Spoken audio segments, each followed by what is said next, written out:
तो hey guys, welcome back to my channel. और UGC NET की तैयारी करने वाले बच्चों के लिए मैं आज लेकर आई हूँ शॉर्ट नोट्स। चूँकि यहाँ से प्रश्न बार बार एग्जाम में बनते हैं तो इसलिए मैंने आप लोग के लिए लेकर ये आया है।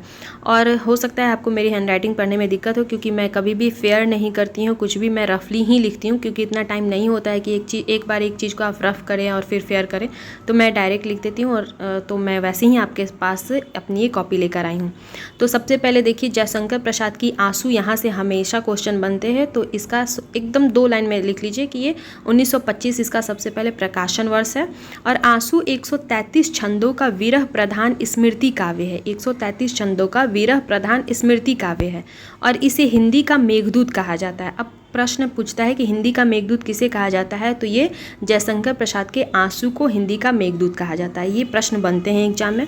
दूसरा, कामायनी बहुत इंपॉर्टेंट है, क्योंकि यहाँ से भी हमेशा एग्जाम में क्वेश्चन बने हैं। सबसे पहले इसमें 15 सर्ग हैं और इसका प्रकाशन वर्ष 1935 है। आंसू आपको याद करना है 25 में और कामायनी 35 में, दोनों जयशंकर प्रसाद की है। और कामायनी में 15 सर्ग हैं और हमेशा हर बार आपने इस बार भी अगर नेट के एग्जाम दिया है या इसके पहले बार भी दिया है तो आपने देखा होगा कि उसके 15 सर्गों को हमेशा सजाने के लिए देता है। कुछ भी 3-4 सर्ग दे देंगे और बोलेंगे कि ऊपर से नीचे इसको सजाइए। तो आपको एकदम जबान पे आपके ये याद होना चाहिए, रटा हुआ होना चाहिए। आप 3-3 करके इसको याद कर लीजिए। चिंता, आशा, श्रद्धा, काम, वासना, लज्जा, कर्म, ईर्ष्या, ईरा, स्वप्न, संघर्ष, निर्वेद, दर्शन, रहस्य, आनंद। ये आपके टोटल 15 सर्ग हो गए। इसके अलावा इसमें ये जो पात्र हैं उससे भी, उसके प्रतीक के बारे में भी प्रश्न बनते हैं।